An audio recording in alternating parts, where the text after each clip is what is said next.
sejarah asuransi dunia sejak 1750 sebelum Masehi.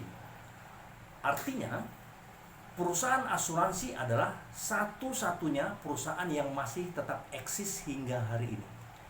Itu sebabnya orang-orang kaya dunia selalu membeli asuransi, khususnya asuransi jiwa. Kenapa? Check it out. Here's a question I get asked all the time. Why do so many wealthy people buy large amounts of life insurance when they clearly, or at least ostensibly, don't need it? The answer is simple. Wealthy people are usually pretty good at math. They've crunched the numbers and figured out that if they just make sure to hold on to their policy until they die, the rate of return on their premiums at death will be higher than any other safe, conservative investment they could make. In fact, it'll even beat many of their more risky investments without having to take the risk. To them, it's just another asset class. Let's face it, every investment advisor on the planet always recommends diversification. As we all know, that means not putting all your eggs in one basket. You might own some stocks, but not all one stock. And not just stocks, but some bonds too. Perhaps some real estate, precious metals, commodities, maybe even some cash. And if it's all done right, given enough time, theoretically, by diversifying, the returns should be steadier. And given enough time, all should be fine in the long run. But what if you die earlier than you plan to? No one expects that to happen, and we certainly don't like to think about it. But it happens to people every day. Time, then, is a key component to the success of any financial plan. Investments need time to grow.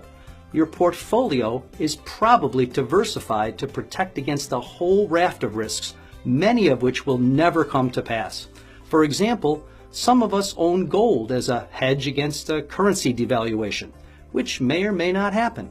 But remember, death too is a risk to your portfolio and your plan for your family. But unlike the other risks, death is a certainty. Doesn't it make sense to diversify your portfolio against the possibility that you might die early? I call this time diversification. The fact is, if you die young, there's simply no asset class that'll even come close to outperforming a life insurance policy. And if you die when you're supposed to, right around your life expectancy, the rate of return is still right around 6% after tax. That's an 8 to 12% pre-tax equivalent depending on your tax bracket, which beats virtually every other safe investment on the planet. The best part is that unlike other types of financial instruments, life insurance doesn't need time to grow.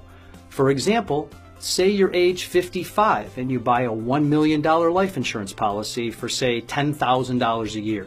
If you die next year, the $10,000 instantly turns into $1 million. Die in 3 years, $30,000 in premiums will have turned into $1 million tax-free. Die in 20 years, and you will have turned $200,000 in premiums into $1 million. In fact, it's almost impossible to fathom a scenario where you could live too long and turn it into a bad deal. So that begs the question, should you consider taking a small slice of your portfolio and diversifying into life insurance as an asset class? Now, that's up to you, but I know I did. Thanks for listening.